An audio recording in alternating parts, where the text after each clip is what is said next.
Gracias, hermano. ¿Qué deseamos para nuestro hermano? Amén. Amén.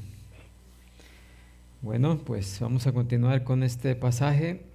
Romanos 12, del 3 al 5 dice: Digo pues por la gracia que me es dada, a cada cual que está entre vosotros, que no tenga más alto concepto de sí que el que debe tener, sino que piense de sí con cordura, conforme a la medida de fe que Dios repartió a cada uno. Porque de la manera que en un cuerpo tenemos muchos miembros, pero no todos los miembros tienen la misma función, así nosotros, siendo muchos, somos un cuerpo en Cristo y todos miembros los unos de los otros. ¿Pueden ocupar su lugar?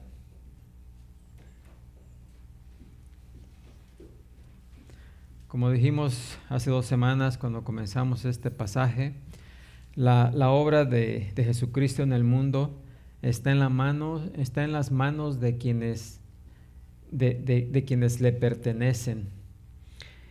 En ese sentido, ¿verdad? Él no tiene manos aparte de las nuestras, ni pies que no sean los nuestros.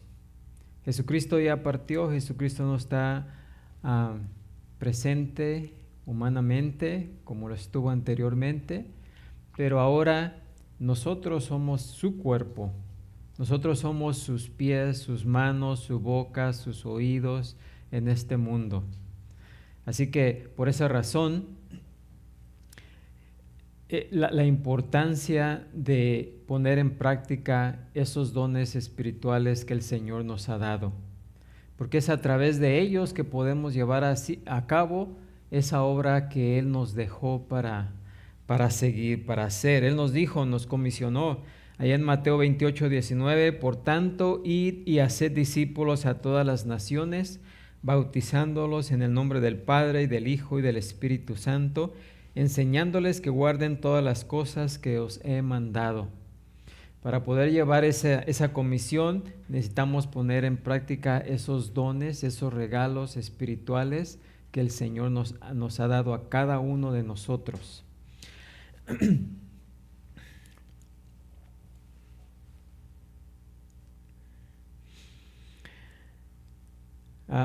Sus ministros actuales en el mundo son aquellos que han sido descritos en los primeros 11 capítulos de esta carta, aquellos que han sido libertados o liberados de la esclavitud del pecado y se han convertido en hijos de Dios, siervos de Jesucristo. Porque en el lado humano, la obra de su reino depende por ahora de la fidelidad, obediencia y utilidad de ellos.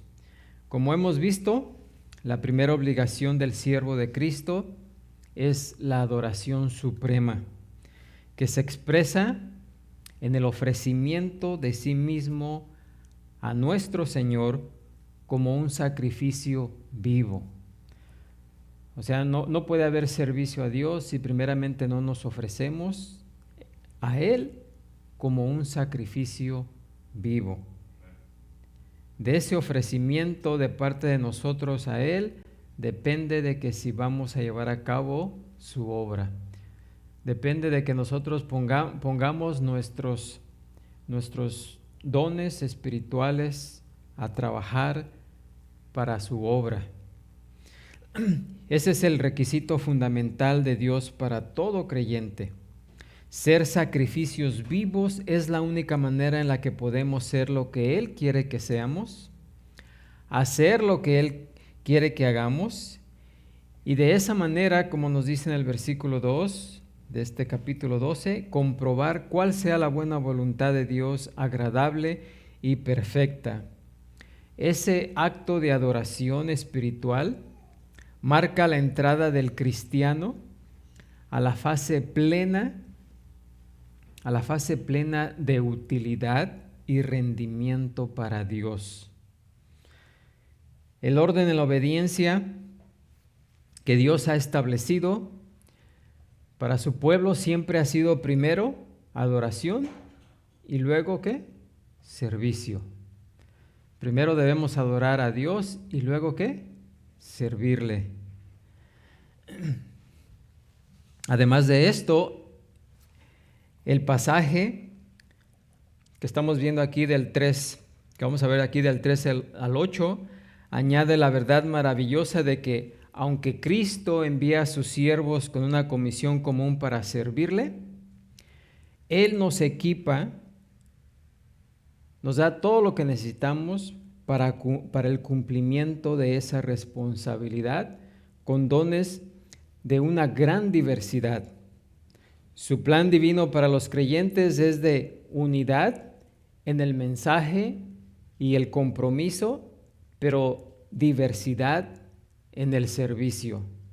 O sea, no hay dos personas que sirvan a Dios de la misma y exacta manera, ¿sí? Porque hay diversidad.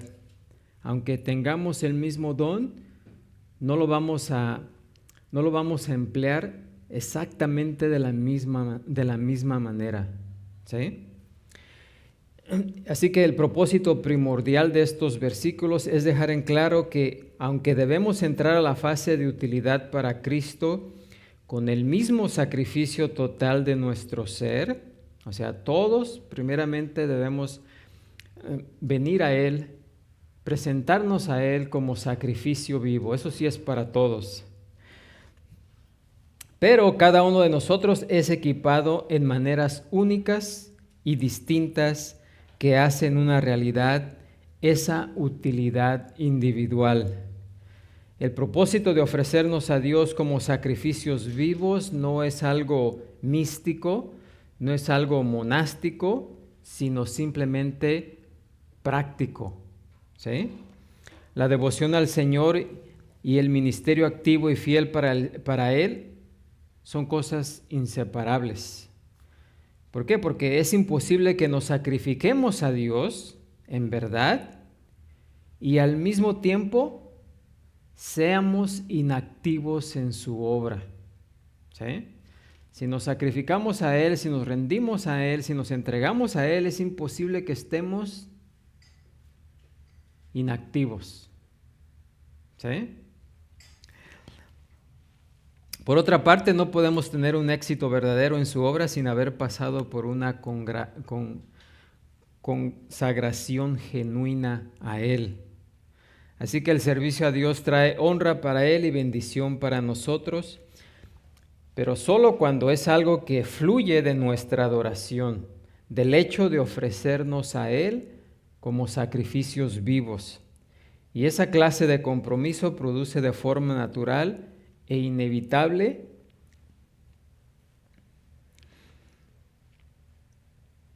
un servicio efectivo. Amén. El compromiso piadoso no existe sin un ministerio bendecido por Dios, y ningún ministerio bendecido por Dios existe si no hay compromiso piadoso. Así que este pasaje destruye por completo la noción de que un cristiano puede estar comprometido con Cristo y al mismo tiempo no estar activo en su servicio.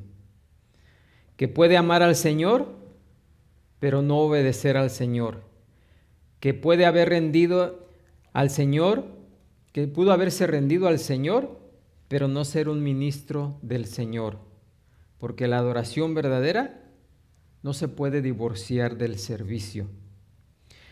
Y para poner en práctica nuestros dones espirituales debemos comprender algunas cosas, 3 cosas en especial que el apóstol Pablo nos muestra en este pasaje. Porque nuestra utilidad absoluta para el Señor depende precisamente de que conozcamos cuáles son estas 3 cosas. La primera es tener la actitud apropiada. ¿Y cuál es esa actitud apropiada? Bueno, esa actitud apropiada es la humildad verdadera. El versículo 3 nos dice, fíjense, escuchen atentamente lo que dice el versículo 3, porque precisamente nos habla de esa actitud de humildad. No podemos servir al Señor sin una actitud de humildad. Dice, digo pues, por la gracia que me es dada, a cada cual que está entre vosotros, que no tenga más alto concepto de sí que el que debe tener, sino que piense de sí con cordura, conforme a la medida de fe que Dios repartió a cada uno. ¿Lo pueden ver? ¿Sí? Nos pide que no pensemos más de lo que debemos de pensar de nosotros mismos. ¿Sí? Que no pensemos que somos acá la gran cosa, ¿sí? Sino que pensemos, dice, con cordura, exactamente quiénes somos, dónde estamos y qué debemos de hacer, ¿sí? Y aquí la palabra pues que vemos ahí, digo pues, indica una transición a partir de lo que el apóstol Pablo acaba de mandar, la cual cumple la función de vincular el servicio espiritual, de la entrega completa a Él, a la dedicación espiritual, siendo lo que junta estos dos aspectos una actitud espiritual. La actitud cristiana adecuada es la humildad, que no se tenga más alto concepto de sí que el que se debe tener. ¿Por qué? Porque la falta de esa virtud fundamental es la causa de que muchos creyentes tropiecen. Y esto no importa cuánto nos hayamos fundamentado en la palabra de Dios, cuán correcta sea nuestra teología o cuánto vigor procuremos o con cuánto vigor procuremos servirle con nuestros dones, no va a operar de tal modo que nuestras vidas espirituales sean productivas hasta que el yo se ha quitado, ¿sí? Se ha dejado a un lado, o sea, hasta que no dejemos el orgullo a un lado, hasta que no dejemos esa actitud de creernos más que los demás, no va a funcionar. ¿Por qué? Porque es a partir de la negación de nosotros mismos en el culto espiritual y racional a Dios que fluye nuestra rendición total a la voluntad de Dios, y de esa rendición del yo, entonces fluye el servicio abnegado y fructífero. No vamos a servir a los demás si tenemos una actitud de grandeza, porque, o sea, es contradictorio, ¿no? Si yo tengo una actitud de grandeza, pues voy a querer que me sirvan, ¿sí? No voy a querer, ¿qué? Servir. Así que debemos dejar a un lado esa actitud de grandeza para poder emplear nuestros dones espirituales de la manera debida. Ningún creyente está exento de atender este llamado a la humildad, porque aquí Pablo se dirige, fíjense, a cada cual que está entre vosotros. ¿Y quiénes son esos que están entre nosotros? Todos, ¿sí? Y por eso corresponde a un mandato universal para todos los que son de Cristo. Así que esa es la primera actitud que vimos, que debemos de tener, la cual vimos la vez pasada.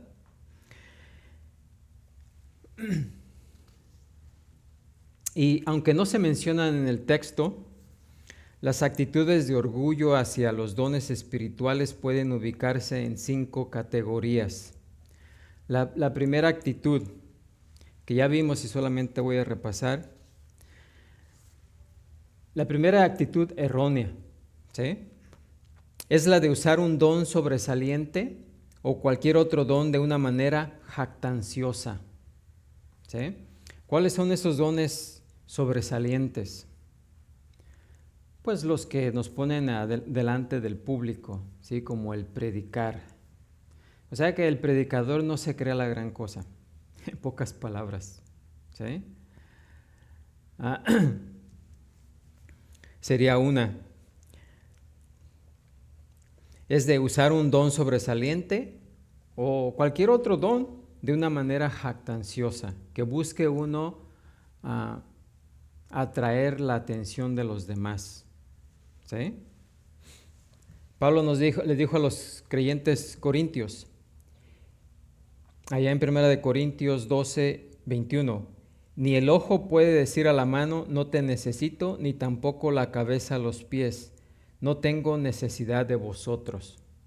Por lo regular la persona orgullosa piensa que lo puede hacer todo ella misma, ¿sí? Que no necesita la ayuda de los demás.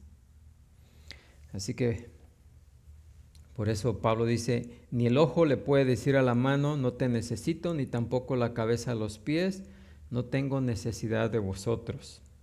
La segunda actitud errónea consiste en depreciarnos y restar valor a nuestros dones con un falso sentido de humildad. Ahora, esto es lo opuesto, ¿sí? Cuando queremos atraer la atención, pasándonos por muy humildes, ¿sí? Por muy humildes.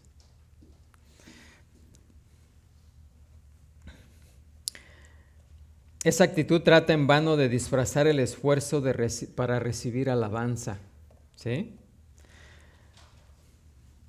Y la tercera actitud, que también ya vimos, errónea con respecto a los dones espirituales, es la de reclamar dones que no poseemos, en especial aquellos que causan mayor impresión en la gente, ¿sí? Todos quieren, como en Corintio, todos querían hablar en lenguas, todos querían profetizar, ¿sí? ¿Por qué? Porque eran los dones que más llamaban la atención. Si Dios no ha elegido darnos algunos de los dones más notorios, nosotros no deberíamos fingirlos ni ambicionarlos.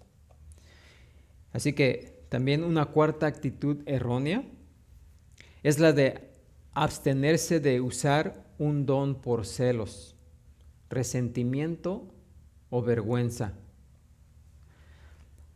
Desconocer y descuidar a propósito un don espiritual equivale a desdeñar la gracia soberana de Dios. Y uno de los ejemplos que les di es, ¿qué tal si el ojo decide no ver? Si uno de los ojos dice, hoy no voy a ver, me voy a poner en huelga. Nuestros miembros no hacen eso, a menos cuando se enferman, ¿verdad? Pero por lo general siempre están ahí, ¿sí? Siempre están ahí atentos a servir a todo el cuerpo. De la misma manera, nosotros no debemos de dejar de utilizar uno de nuestros dones por celos, por resentimiento o por vergüenza.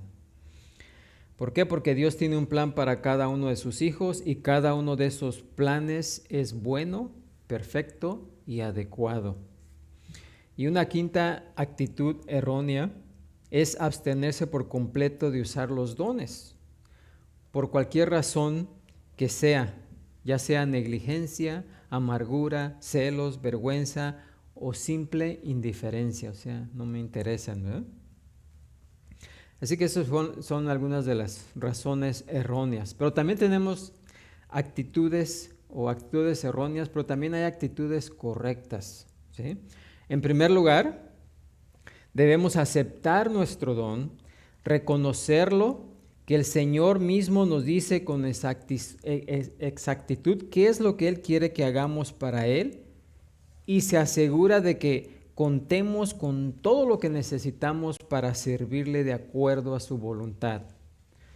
Pablo nos dice, conforme a la medida de fe que Dios repartió a cada uno, ¿sí? Eso es precisamente lo que quiere decir, que si Él nos da un don, Él nos va a dar la capacidad para desempeñar ese don, ¿verdad? De acuerdo a su voluntad.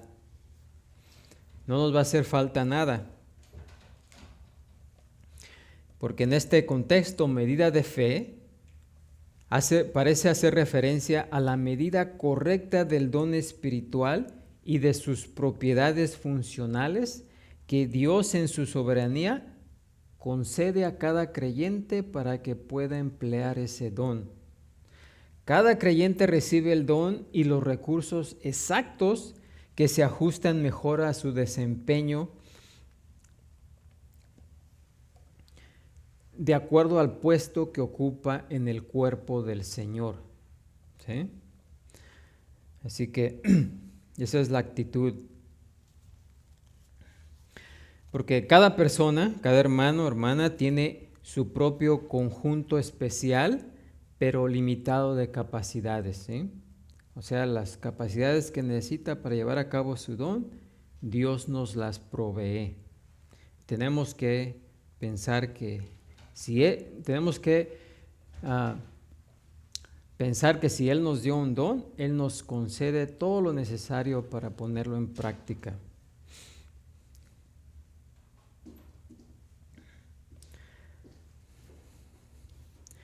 Ahora, hay muchas veces que los hermanos se preguntan, ¿y cuál es mi don? Yo hasta ahorita no sé cuál es mi don. Dicen, ¿cómo le hago para saber cuál es mi don espiritual? ¿Cuál es el don que Dios me ha dado para servir en su cuerpo? Bueno, les voy a dar nueve reglas con las que podemos darnos cuenta cuál es nuestro don. Y también vamos a hablar un poquito de que no debemos especificar o pasarnos el tiempo tratando de encontrar ese don específicamente, ¿sí? Porque, como vamos a ver, Dios no nos ha dado un don así como el de enseñar. Hablando como un ejemplo, hay muchos maestros dentro del cuerpo de Cristo, pero todos enseñan de diferente manera. Cada uno tiene su propio estilo, ¿sí? Tendrán el mismo don, pero no todos enseñan de la misma manera, ¿sí? ¿Por qué? Porque hay diversidad dentro de cada uno de los dones. Así que para especificar cuál es nuestro don, en lugar de estar perdiendo el tiempo, podríamos decir, en encontrar específicamente cuál es ese don que Dios nos ha dado, lo mejor sería ponernos a trabajar, ¿sí? Y al paso lo vamos a ir descubriendo poco a poco. Pero primeramente, como dice Pablo aquí, lo primero que tenemos que hacer es presentarnos a Dios como un sacrificio vivo. Mientras no haya esa disposición, esa disponibilidad de habernos presentado, de habernos entregado al Señor, no va a surgir el servicio adecuado de ahí, ¿sí? Así que lo primero que debemos de hacer es, como nos dice Pablo aquí, presentarnos a Dios como un sacrificio vivo. Número 2, reconocer que todos los creyentes, incluidos nosotros mismos, hemos recibido dones. Dice el versículo 3, digo pues por la gracia que me es dada, a cada cual que está entre vosotros, esos son todos, que no tenga más alto concepto de sí que el que debe tener, sino que piense de sí como con cordura, conforme a la medida de fe que Dios repartió a cada uno, ¿sí? Conforme a la medida de fe que Dios repartió a cada uno. Dios nos ha dado un don a cada uno. Número 3. Debemos de orar para pedir sabiduría, ¿sí? Si no sabemos cuál es nuestro don, debemos de orar pidiendo sabiduría. Número 4, no procurar un lucro personal, o sea, una ganancia personal. En Hechos 8 tenemos un ejemplo con Simón. Dice, cuando vio Simón que por la imposición de las manos de los apóstoles se daba el Espíritu Santo, ¿qué fue lo que hizo? ¿Les ofreció qué? Dinero, ¿sí? Y en el 24, respondiendo entonces Simón dijo, ya que le dijo, Pedro lo puso en su lugar, dice, rogad vosotros por mí al Señor para que nada de esto que habéis dicho venga sobre mí. Cualquier servicio que demos al Señor no debemos de hacerlo con un fin de ganancia. Amén. Número 5, examinar el deseo de nuestro corazón. Primera de Tito 3:1 dice, palabra fiel, si alguno anhela obispado, buena obra, ¿qué? Desea. Sí, en nuestro corazón va a surgir ese llamado de hacer lo que Dios quiere que hagamos en su cuerpo, ¿sí? Número 6, hay que buscar confirmación. si alguien tiene el deseo de predicar, pues debe de empezar, ¿sí? Y debe ver cuál es la reacción de aquellos a los que les predica. Si la mayoría le dice, ¿sabes qué, hermano? Tú para predicar, ¿no? Y si lo oye varias veces, pues hay que tomarlo en cuenta. Quizás no es por ahí. Amén. Pero si los hermanos empiezan a decir, hermano, me aclaró esas cosas que yo no entendía, o ahora comprendo lo que dice ese pasaje, gracias por habernoslo explicado, entonces va en el camino correcto. Amén. O sea que hay que buscar confirmación, ya sea la negativa o la positiva. Y siempre hay que procurar la bendición de Dios. Número 7. Y 8, servirle de todo corazón. ¿Sí? Y 9, cultivar el don cuando éste sea obvio. Cuando ya pensamos que lo hemos encontrado, que ya sabemos para lo que el don que Dios nos ha dado, pues enfocarnos en mejorarlo para poderlo emplear mejor para el servicio de los hermanos. Amén. Y aún después de hacer todo esto, es posible que todavía sea imposible analizar e identificar de manera específica nuestro don espiritual. ¿Sí? Si se encuentran en esa situación, no se frustren, ¿verdad? Con frecuencia no es posible distinguir entre el talento natural dado por Dios, las habilidades espirituales dadas por Dios y el poder del Espíritu Santo.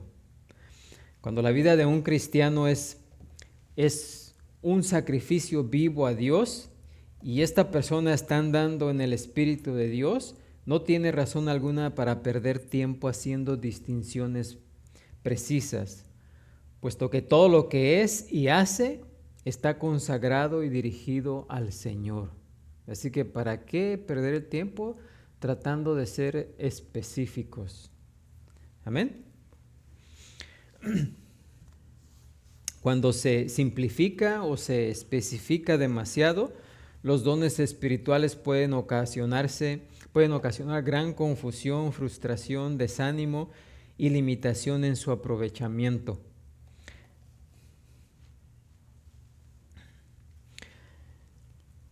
Pedro dice, así, palabras sencillas, cada uno, según el don que ha recibido, ministrelo.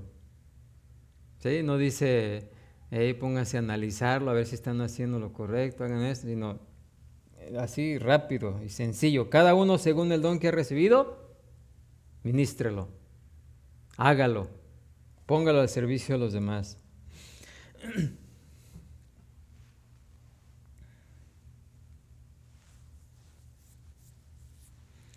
Ahora,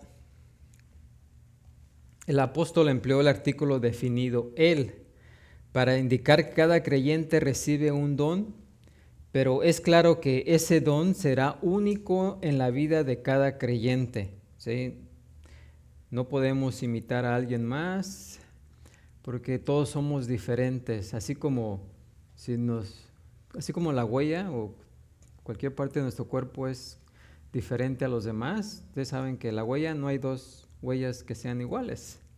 Podemos parecernos físicamente, pero en la huella no nos parecemos, ¿sí?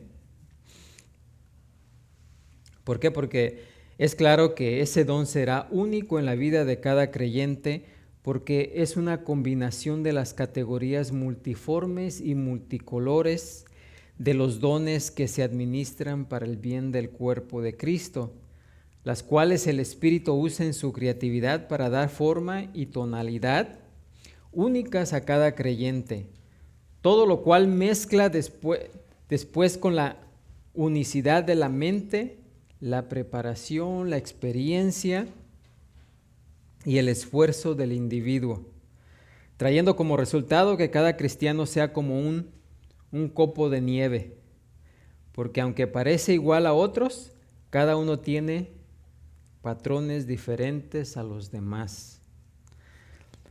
Así que el énfasis de Romanos 12 y 1 de Corintios 12, porque ambos pasajes hablan acerca de los dones espirituales, no se hace la necesidad de que un creyente identifique, no están para darnos, ¿verdad? Que identifiquemos con precisión nuestros dones, sino en que los utilicemos con fidelidad. ¿Sí? También es significativo que cada uno de esos pasajes mencionados, en esos dones, que hay dones que no se mencionan en uno, que se mencionan en otro y viceversa. Esto nos lleva a creer que las categorías son como una gama de colores básicos a partir de los cuales el Señor mezcla todos los matices únicos para cada uno de sus hijos. Así como el pintor tiene los diferentes colores y para darle tono a algo utiliza un poquito azul, amarillo, verde para sacar un tono. Asimismo, Dios utilizó los dones y nos da ese matiz diferente a los demás. Amén. Es una combinación. Y todo esto debe producir humildad porque nuestra utilidad espiritual es puramente obra de la soberanía de Dios. O sea, no nos debemos de tomar el crédito de que, Dios me dio o sea, yo hago esto porque yo. No, porque todo lo recibimos del Señor, ¿sí? Así que no tenemos por qué exaltarnos a nosotros si hacemos bien o llevamos bien a cabo esa tarea, ¿sí? Porque el don que hemos recibido no lo obtuvimos de nosotros mismos, nos fue dado ¿por quién? Por el Señor. Nuestra utilidad espiritual es una realidad a pesar de y en contraste con nuestra indignidad e inutilidad absolutas en la carne, porque en la carne no habita cosa alguna que sea buena o capaz de glorificar a Dios. Así que debemos de hacer la carne a un lado. Amén. Ahora, la otra cosa que debemos de saber y reconocer es la relación apropiada. O sea, la unidad en la diversidad. Dice en los versículos 4 y 5, dicen, porque de la manera que en un cuerpo tenemos muchos miembros, pero no todos los miembros tienen la misma función, así nosotros siendo muchos somos un cuerpo en Cristo y todos miembros los unos de los otros. Esto es algo muy importante que debemos de reconocer en cuanto a los dones espirituales. En el versículo 1, Pablo apremia a sus hermanos creyentes para que presenten sus cuerpos físicos como un sacrificio vivo, santo, agradable a Dios. ¿Por qué? Porque es nuestro culto, ¿qué? Racional. Ahora emplea aquí la figura del cuerpo para representar ¿a quién? A la iglesia, el cuerpo de Cristo, del cual cada creyente somos un miembro. ¿Sí? Se enfoca en la realidad de una unidad en la diversidad. ¿Sí? Nuestro cuerpo es un solo cuerpo, pero está formado de diversos miembros. ¿Sí? El ojo es diferente a la nariz. Yo estoy apuntando a la nariz acá. El ojo es diferente al oído. El oído es diferente a la nariz. Los dedos son diferentes a los de los pies. Pero hay diversidad de miembros, pero todos los miembros de nuestro cuerpo hacen un solo cuerpo. Eso es lo que está hablando aquí, ¿sí? Pablo emplea la figura del cuerpo para representar a la iglesia, que es el cuerpo de Cristo, del cual cada creyente es un miembro. Y se enfoca en la realidad de su unidad, ¿sí? A pesar de que hay gran diversidad en nuestro cuerpo, hay una unidad, ¿sí? Hay una unidad. Todos nuestros miembros están unidos en un mismo cuerpo, lo cual representa ¿qué? Su unidad. Dice, y muchos miembros que se caracterizan porque no todos tienen la misma función, los cuales representan ¿qué? Su diversidad. Tal como sucede en la naturaleza, la diversidad unificada en la iglesia es una marca indeleble de la obra soberana y maravillosa de la mano de Dios. Como un ejemplo que di anteriormente, si en un equipo de fútbol todos, por estar bien unidos, dijeran, todos vamos a ser porteros, ¿verdad? No sería un equipo, ¿o sí? Un equipo no está formado de puros porteros, ¿o sí? Porque pues, ¿quién va a meter los goles si todos están allá en la portería alineados, ¿no? ¿Quiénes van a defender? ¿Quiénes van a meter gol a la portería contraria? Para ser un equipo tiene que ser formado por varios miembros, pero todos esos miembros tienen funciones diferentes. Uno es portero, otros son defensas, otros son de medio campo, otros son allá los que van enfrente a meter los goles, ¿sí?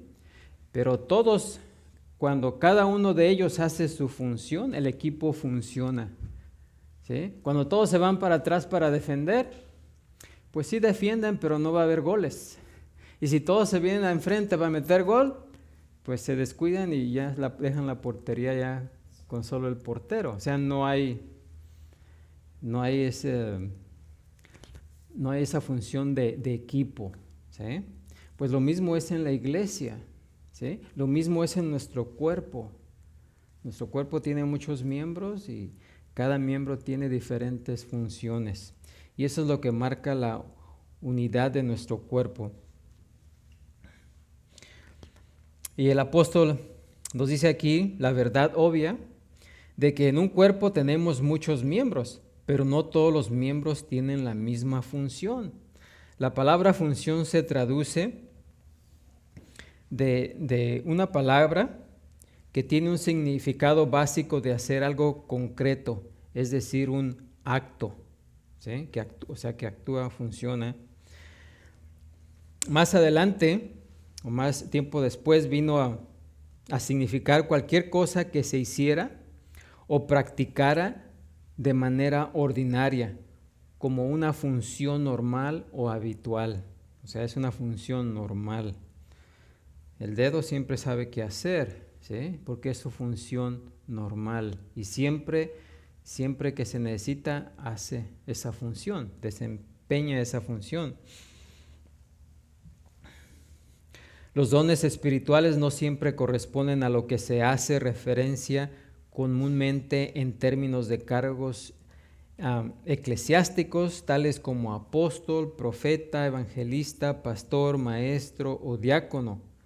La mayoría de los miembros de iglesia no tienen un cargo o título específico, pero todo creyente, desde el más joven hasta el más viejo y desde el más nuevo hasta el más maduro, cuenta con una capacidad dada por el Espíritu Santo para ministrar al cuerpo de Cristo mediante algún don espiritual.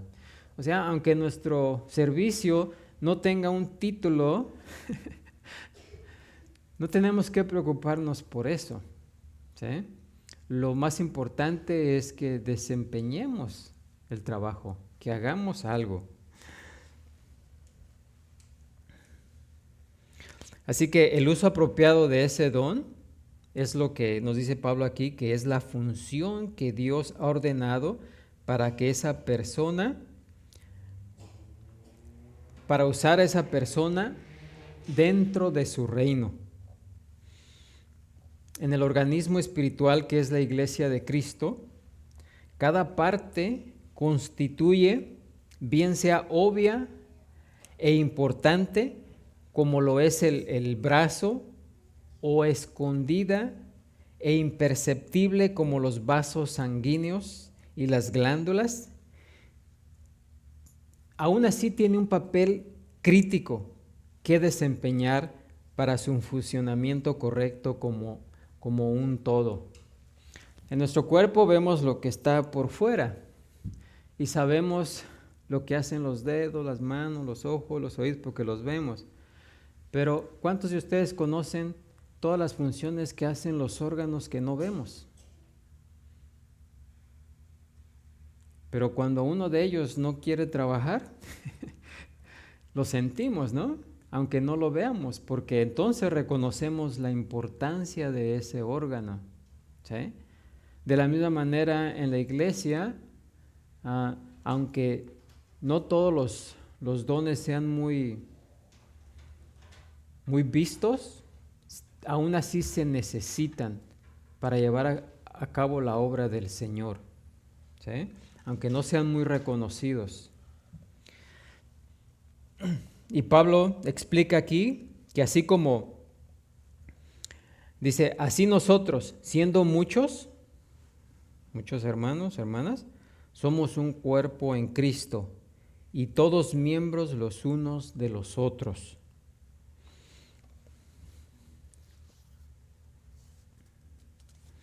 ¿Por qué? Porque aunque siendo diferentes, trabajan o debemos trabajar en unidad y en armonía. Así como el cuerpo trabaja en unidad y en armonía. Siendo la cabeza, ¿quién? Cristo. ¿Sí? Debido a que es algo tan normal y fiable, la gran maravilla de la marcha normal de nuestros cuerpos es apreciada en contadas ocasiones y casi siempre se pasa por alto.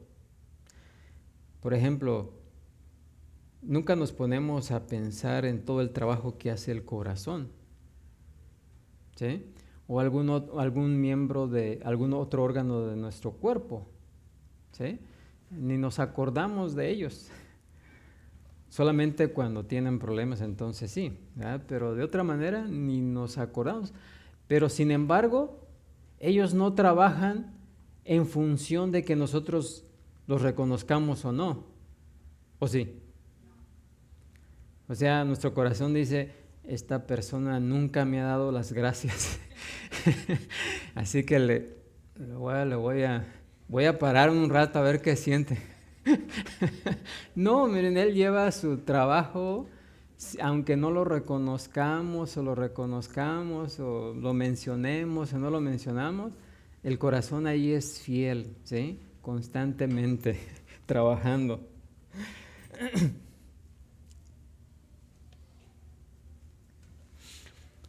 Y nuestras manos también se han convertido los hemos enseñado ya en ciertos hábitos. Por ejemplo, cuando vamos manejando, al principio sí, pensamos, el pie derecho para acelerar y con el pie derecho también para frenar, ¿sí? Y, tengo que ver el espejo allá, o sea, todo vamos ahí. Pero después de un tiempo, ¿qué pasa?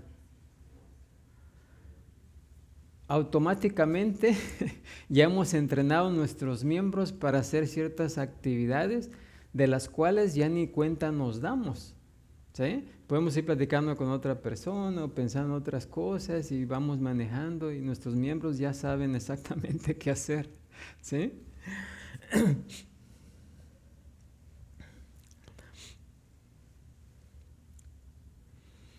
Ahora, esos miembros pues se han enseñado, pero los otros hacen su trabajo automáticamente sin que los hayamos entrenado, ¿sí?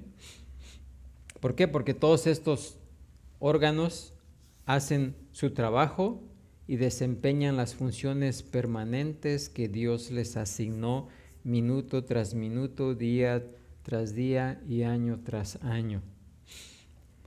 Y esa relación que existe entre las diversas partes de nuestros cuerpos es tan increíblemente intricada que la ciencia médica realiza descubrimientos continuos de nuevas funciones y relaciones internas.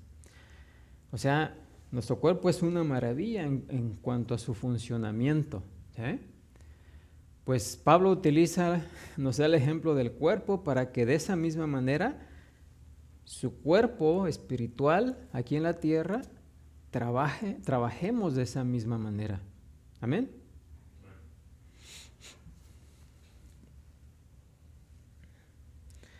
Y que no solamente nos demos cuenta de cuánto necesitamos a un miembro o a un órgano cuando deja de funcionar, ¿sí? Sino que siempre lo tengamos en cuenta.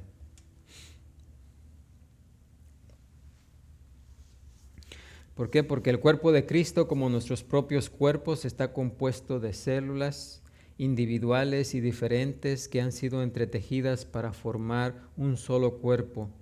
Cristo es el todo y el gozo del cuerpo aumenta cuando las células individuales se dan cuenta de que pueden ser diversas sin tener que convertirse en un pelotón aislado, ¿sí? ¿Qué es lo que mueve a las células a trabajar juntas?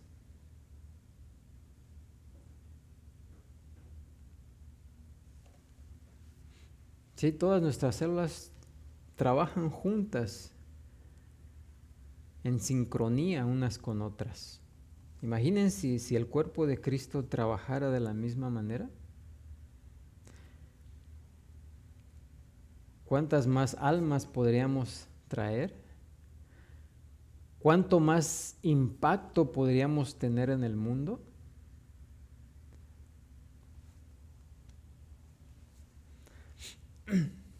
Pero, así como las células de nuestro cuerpo funcionan en sintonía, cada una en sincronía, también existen células rebeldes, ¿sí? Por así decirlo.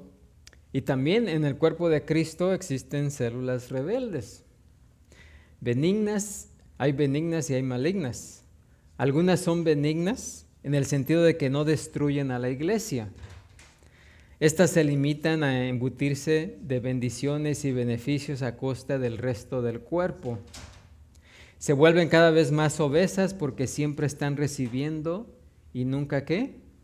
Dan. Por ahí existen algunas células que dicen, yo tengo el don de recibir. Así que traigan todo lo que puedan traer, ¿no? No, el don es de dar, ¿verdad? Pero hay células rebeldes que de repente, pues, nomás quieren estar recibiendo y se ponen, ¿qué? Obesas, gorditas, ¿sí? Porque no hacen nada. ¿Por qué? Porque el foco de toda su existencia es complacerse y servirse a sí mismas. Su credo reza así: obtendré todo lo que pueda de Dios y todo lo que pueda de la iglesia. Esa es la actitud, ¿sí?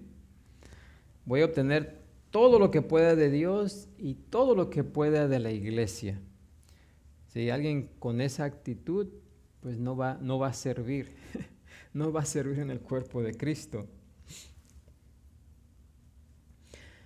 ¿Por qué? Porque en su infidelidad al Señor y a su pueblo debilitan la iglesia y le roban su vitalidad, enflaqueciéndola a tal punto que es incapaz de tener un funcionamiento normal.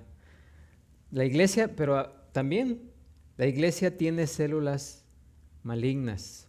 Sí, hay células benignas que no hacen tanto daño a la iglesia, pero hay células malignas que sí hacen daño, que se amotinan a tal punto de amenazar con destruir el cuerpo, ¿sí?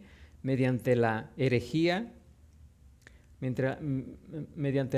desfachatada y la inmoralidad flagrante. Estos miembros malignos lanzan ataques abiertos contra el resto del cuerpo y tratan de arrebatarles su vida misma. ¿Sí? Así como en nuestro cuerpo hay células, hay veces que sale un tumor y dicen, ¿es benigno o es maligno? Si es benigno, pues no es de mucha consideración, pero si es maligno, hay que sacarlo, ¿no? Porque si no va a destruir el cuerpo. De la misma manera hay células en la iglesia, ¿verdad?, que son benignas y malignas. Como creyentes, todos estamos relacionados unos con otros en unidad espiritual. Cristo nos ha diseñado para trabajar de una manera única, pero armoniosa como su cuerpo en la tierra, a fin de ser sus propias manos, sus propios pies, su propia voz. Compartimos una vida común, un ministerio común, un poder común y por encima de todo, debemos de tener la misma ¿qué? Cabeza. ¿Qué es qué? ¿Qué es quién? Cristo. Hemos sido dotados con diferentes e incontables combinaciones de los dones específicos que hemos mencionado aquí y que se encuentran en otras porciones del Nuevo Testamento, pero el diseño y el deseo de nuestro Señor es que nuestra diversidad en los dones espirituales sea manifestada en unidad de servicio espiritual.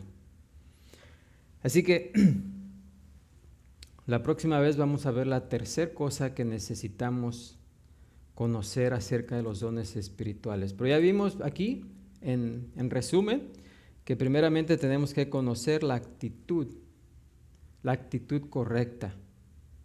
O reconocer la actitud correcta, y esa actitud debe ser una actitud ¿de qué? De humildad. Y después debemos de conocer la relación, ¿sí? La relación ¿qué? Apropiada. ¿Cómo funciona eso? ¿O qué entendimos acerca de eso? Que aunque seamos todos diferentes, debemos de trabajar en unidad.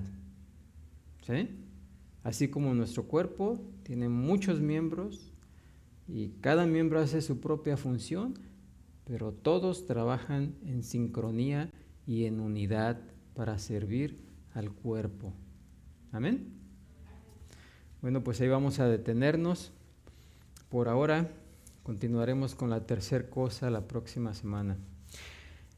Y ahora vamos a celebrar la Cena del Señor. Para ello los invito a que vayamos a 1 Corintios 11:23.